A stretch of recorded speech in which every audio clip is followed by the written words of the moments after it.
Now. On 105.9 FM and streaming worldwide on the WMAL app. O'Connor and Company.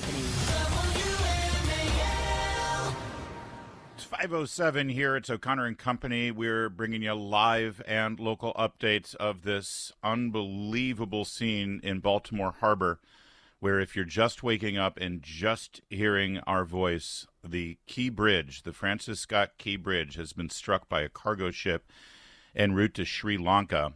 And the bridge, or the major portions of this bridge, have collapsed into the Patapsco River. We are getting various reports of the number of people that are suspected to be in the river right now and in need of rescue. We're getting various reports on the number of vehicles. Remarkably, there is quite impressive video footage of this event from a couple of different angles showing this disaster. And that video does give us some clues as to what happened the moments before this unbelievable disaster. We're going to give you full coverage of this throughout the morning and, of course, bring you as much news and information as we can as it develops from authorities and from reporters on the scene. So stick with us every moment of your commute. Also later this morning, by the way, we're also going to pick up on all of the news around the world starting at 6:35 with Richard Goldberg of the Foundation for Defense of Democracies, where the UN, with an assist from the United States of America, appears to be forcing a ceasefire on the people of Israel. At 7:05, Governor Scott Walker will join us, talk about YAF's fight against TikTok, and also he can lend some expertise as to how a governor handles an emergency situation like this. 7:35, candidate for Senate Hung Cao, who is also a retired special operations captain in the Navy. He actually did explosive ordnance disposal when he was in the Navy, so he has handled underwater missions before. So we might draw on his expertise for what's involved in rescuing people in a situation like this. And then at 8:05, Andy McCarthy will join us. Coming up at 8:35, Jenny Terr, New York Post reporter who got that unbelievable footage on the border. It's going to be a busy morning, so buckle up. Good morning, Julie Gunlock. Good to see you. Good morning. Great to be here. This story, I think, we all do the same thing. We wake up in the morning and check the news to see what happened overnight, and this is what happened overnight. It's a Singaporean freighter. It's flagged with the Singapore flag, making its way out of the port of Baltimore. And as it approaches the Francis Scott Key Bridge, this bridge, by the way, the third largest total truss bridge in the world, second longest in America, longest on the East Coast. It was officially completed in the early 70s. It looks as though, from the video footage from a security camera, Julie, that this freighter's lights go out completely as it approaches this pylon. And there's a really great video right now. It's this one security footage where they've sped up the 20 minutes leading up to the collapse, leading up to the collision. So you can see a lot of traffic going across the bridge. It's nighttime. Any car with its headlights, you see these lights going across the bridge. You can also see flashing lights from construction trucks. Apparently there was ongoing maintenance and construction on this bridge. So you can see these yellow flashing lights right in the center of the span. The cargo ship is approaching. The cargo ship's lights go out. The cargo ship's lights go back on. So it appears as though there was some sort of power failure of some kind on the ship, on the vessel. Yeah. The traffic going across the bridge, though, then, prior to the collision, stops. You don't see the headlights of those cars passing across like you had, with almost constant stream leading up to the collision. You do still see the flashing lights of the construction trucks. Right. And then the collision happens, and you're all going to see this video within moments. When you wake up, you can't miss it on the internet or on cable news. The bridge collapses almost immediately. But it looks as though there was some sort of prior warning because it clearly looks like the traffic was stopped from going onto the bridge, because there's just no other explanation for all of those cars crossing the bridge, and then suddenly there's no traffic crossing the bridge. Yeah, it is strange, and it is, if you watch, again, this sped up video of 20 minutes, it's consistent back and forth from both sides. Consistent. It's not a ton of traffic, but there is, again, consistent cars going back and forth. And so it does stop right at the last minute. It's a critically important connection of the Baltimore Beltway, what we call the Baltimore Beltway 695, which, by the way, in last report, is shut down completely in both directions, which is obviously going to cause untold chaos in the commute in Baltimore, or if Baltimore is part of your commute. So even at, I guess my point is, even at 1 a.m, 2 a.m, when it's a major connection like that, there's going to be traffic. That's, there's constant flows of traffic. And you were saying that this bridge in particular is part of a trucking route, because it's one of the few areas up there that finishes the I-95 route that is vetted for hazmat traffic. Trucks carrying, or any sort of vehicle carrying hazmat materials have to follow certain routes, and they have to go over certain bridges, because certain bridges are located closer to residential areas where some are not. And so the Francis Scott Key Bridge was one of these designated hazmat. We are not saying that they're we don't know. We don't know what was. We say that only to point out that this is why it often gets even more traffic than other areas there in terms of the finishing the route and crossings. It's trucks carrying hazardous materials go over the Francis Scott Key Bridge. So. Yeah. Now, the latest report that's an added concern, though. Yes, of sure. The latest report from the Associated Press, speaking to an official from the Baltimore Fire Department, says that at least 7 people were believed to be in the water. And there is mention of construction workers when there's discussion of who is in the water. But this is where news reports like this now venture into, well, we can put that piece together and that piece together, and then we can reach a conclusion, even if it hasn't been officially reported. And many people are suggesting that some of the people still in the water might be part of that construction crew. Well, the one thing we do know is that everybody on the ship that hit the bridge has been accounted for, and there are no reports of injuries. So that was, the ship was named the Dolly, and it was, the Singapore flag was flying. It was flagged with Singapore, with a Singapore flag. It was en route to Sri Lanka, was the report that I saw. Kevin Cartwright, the Baltimore Fire Department communications director, told the AP that it was still too early to know how many people were affected, but said the collapse is a developing mass casualty event. That's how the fire department is treating this. Said the focus right now is to rescue and recover these people. I saw reports that the Coast Guard was immediately mobilized on the scene there. And it's a good moment to pause and send a prayer up to everyone who is affected by this directly from this collapse and in need of rescue, and their families who are waiting at home, sadly, without much more information than what we've just delivered to you. Well, yeah, and, I think a lot about this really is so scary, because we drive in early in the morning to get into the studio, and you think of these people that are on the roads early in the morning, and their families, I'm sure there's a lot of people calling cell phones right now. Yeah. That's true. We'll continue. We'll deliver what we know. We'll discuss what we know about the bridge, its history, how important and vital it is to the traffic up there in the area, and how we react to events like this in our lives, as our brothers and sisters right now in Baltimore are dealing with something they've never dealt with before, a horrific event that we're all watching develop before our eyes. We'll continue with that in a moment. First, though, it's 5:15. WMAL. Making sense of the news. Live from the Home Paramount Pest Control Studios. Home Paramount, the leader in pest control since 1939. WMAL's Free Speech Forum is back Sunday, June 2nd at the Birchmere. Details online now at WMAL.com/Free Speech Forum. This is one of those super large cargo ships.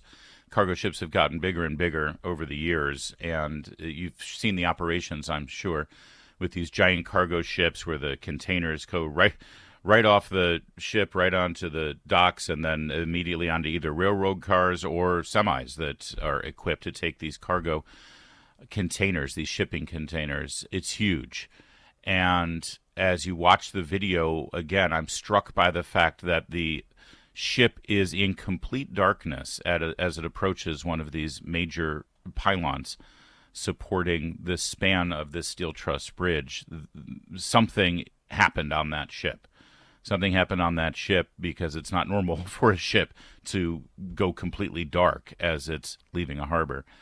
I don't know if when one sees the lights, the ship go into complete darkness and seemingly steer right toward this pylon, it looks like it doesn't have control of its navigation. It doesn't look like it can steer. And if there was a catastrophic power failure on board, that would, I guess, make sense, because at this point, these ships all have, powered navigation systems and steering systems. You lose power, you lose control of the ship. Again, that we don't know that, but that's an easy thing to deduce when you look at the video and you see the ship completely plunged into darkness as it approaches the pylon. It looks like it can't steer away. Yeah, this is of course going to raise questions about who was piloting this ship. What there's going to be a lot of questions. Afterwards. And again, the video it seems very strange to me. How now I know this is from one angle. It just seems strange how the ship seemed to turn into that support beam. So right now the conclusion can only be that they don't have control of the ship. That's the only conclusion one can reach at this point without any more information. With the lights going on and off, it's clearly there was something going on.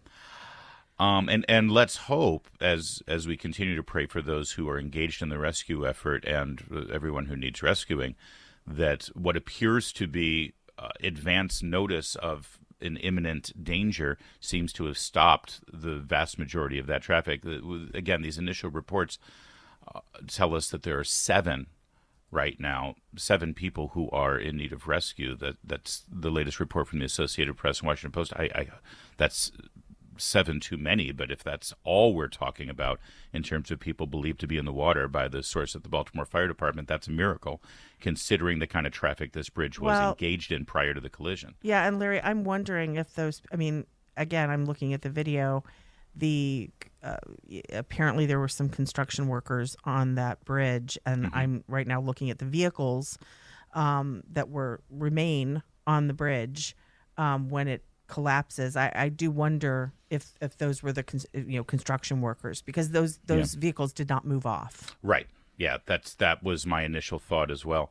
If you're just joining us, the Francis Scott Key Bridge, the steel truss bridge spanning the Patapsco River in the Baltimore Harbor, has collapsed. A major catastrophe as a result of a collision from a Singapore-flagged cargo ship. We're going to give you more details as they develop throughout the morning. Right now it's 5:21.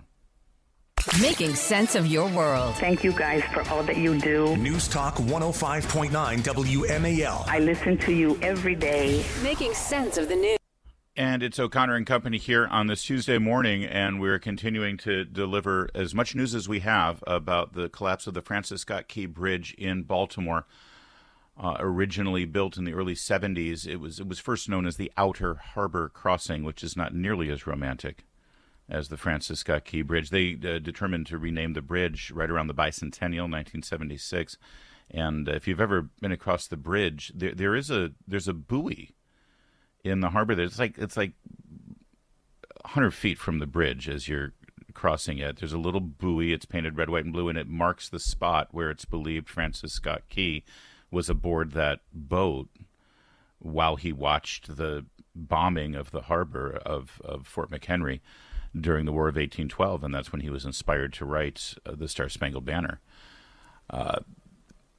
The bridge last night was struck by a cargo ship under a Singaporean flag, and the bridge collapsed almost immediately, or the major portion of the bridge collapsed almost immediately. Yeah.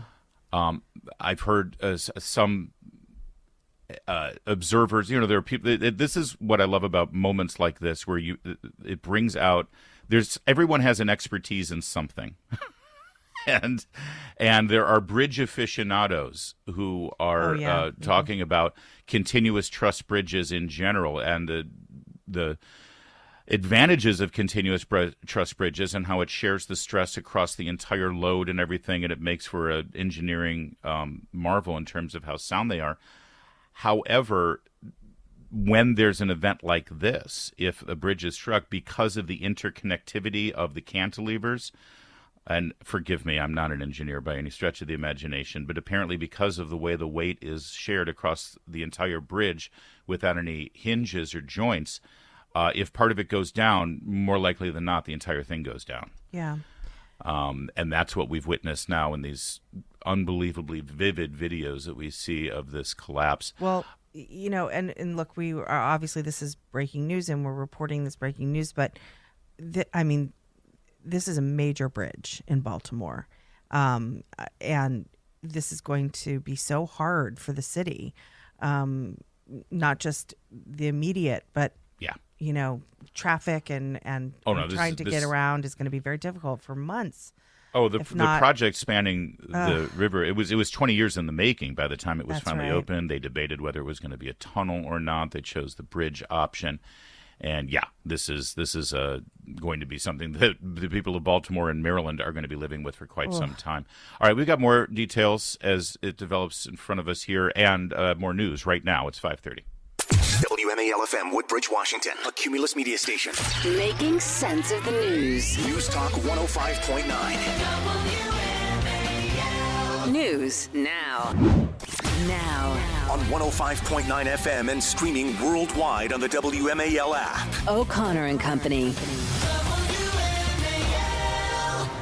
It's 5:37 on this Tuesday morning in your nation's capital. Thanks for tuning in here. It's O'Connor and Company. Larry O'Connor alongside Julie Gunlock. And good morning. Julie, yes, good morning to you. Joining us later in the program at 6:35, Richard Goldberg, the Foundation for Defense of Democracy, talk about how the Biden administration and the UN throwing our friends Israel under the bus. 7:05, Governor Scott Walker.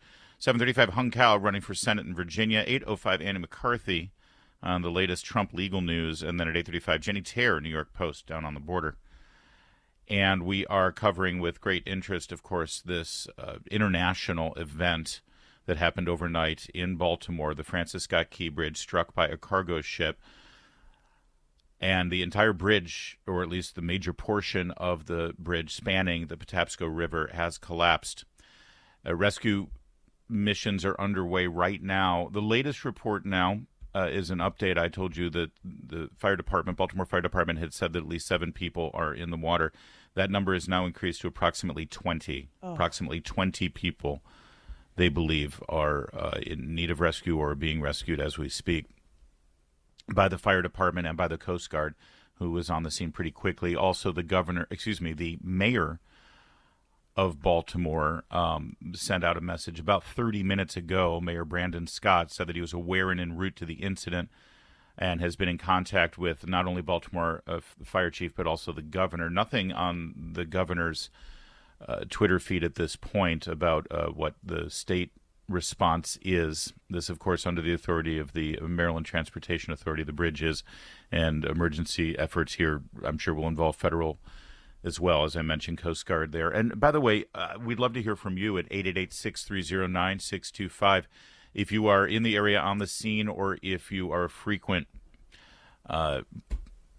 patron of this bridge. What's the word? If you use the Traveler. bridge, if you're a traveler, if you're a truck driver, especially truck drivers, because oftentimes we'll get a lot of people listening to us in the morning who have just recently come down through the area from Baltimore and passing through to deliver or pick up what they do to keep everything functioning in this country. We love the truck drivers as part of our listenership here. So give us a call at 888-630-9625. In fact, Victor from Rockville has been listening early in the morning. And apparently, Victor, you told Heather that you've served in the Coast Guard locally? Hey there, this is Victor. Hey. I fly currently with the Coast Guard as an auxiliary flight officer. We patrol this area. A couple of interesting, noteworthy things. You're going to actually have to understand that ship is obviously well off course to hit that bridge. Incidentally, they will use the word allied rather than collide. Don't let that throw you off. Obviously, the situation is really dire. The water temperature there is below 50 degrees, which means people in the water only have a very short while of what they call useful consciousness. I'm not speaking on behalf of the Coast Guard. I want to make that clear. Sure. I'm an aerospace engineer, by the way, so I'm at least slightly familiar with the structures involved, and you're correct.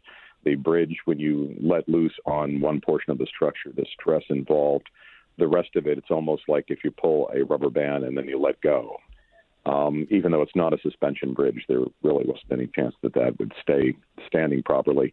Right. Vessels in the area. I think what I'm hearing, it's because of the cantilever aspect of it. The advantage of that is you don't need the giant suspensions because the weight is distributed across the entire thing. But the downside is if one portion gets struck like this or suffers any sort of catastrophe, it's also interconnected as it shares that load bearing that it tends to all go.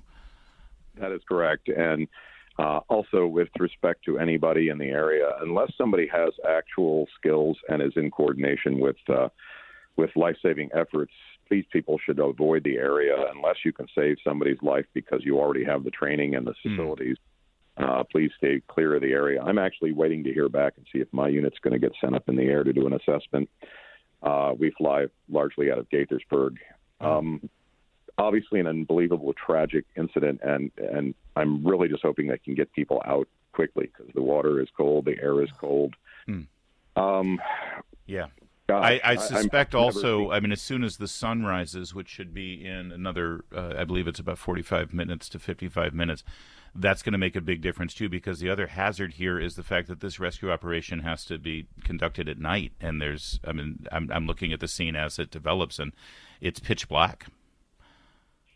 And on top of that, the fact is you don't know if there's debris in the water. The rescue boats might collide with objects in the water. It's a chaotic scene, I'm sure. Well, because this bridge was a hazmat designated bridge, we don't even know what went into the water if there was hazardous materials.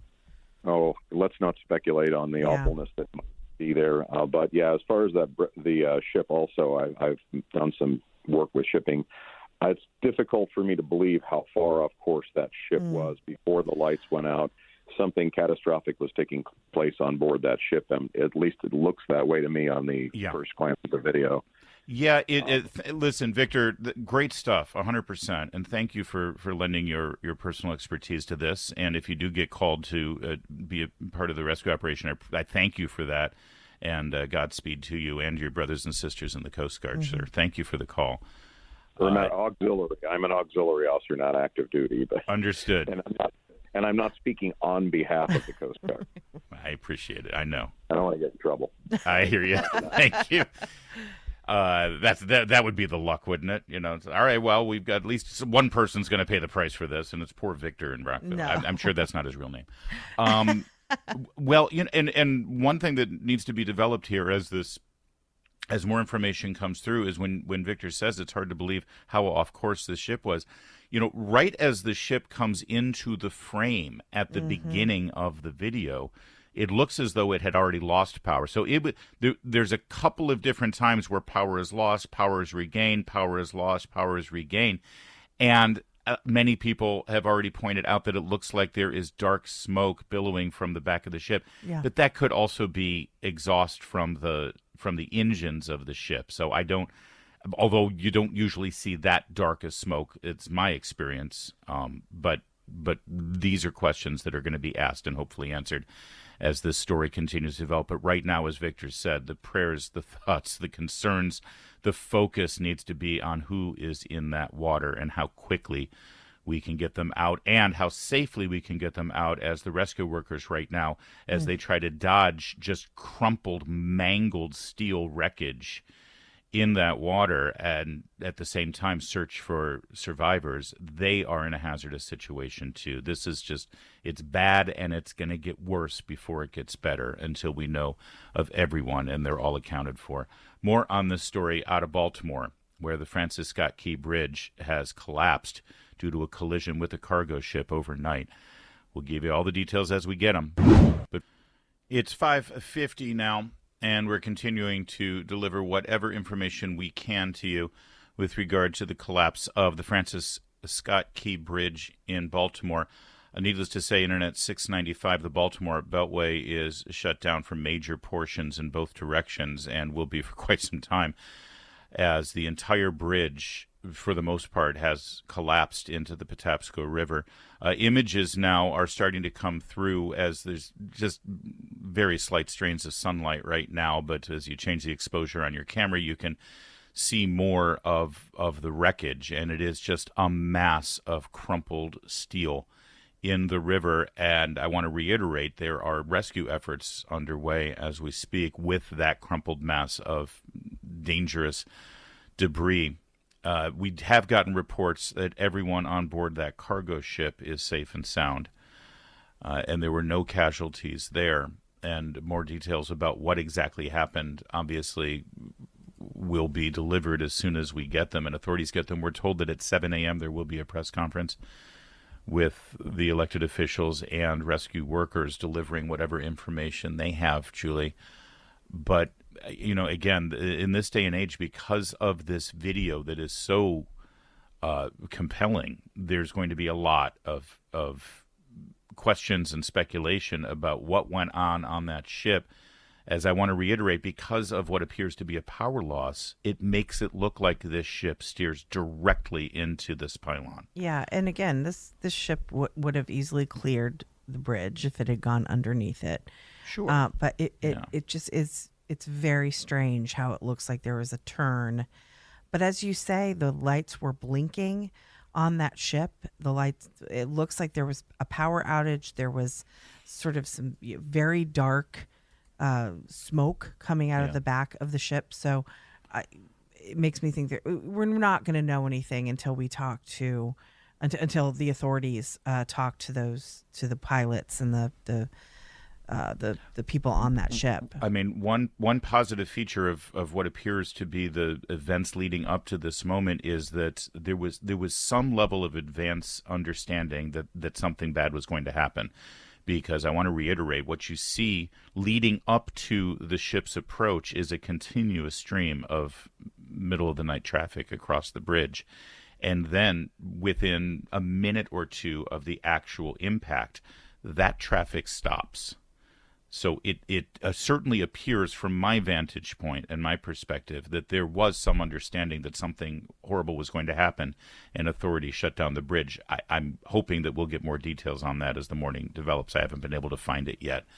But stick with us. Keep it right here as we continue to give you whatever you need to know about this event. And anybody who knows commuters up in Baltimore or people who work the overnight shift, please reach out and make sure that they're okay, because we feel like a kinship with anybody who's on the road in the middle of the night, because that's us. Yeah. We get it. And boy, are we continuing to pray. During every break, we pray not just for those who are in need of rescue right now, but all those doing the rescuing. It's 5:53.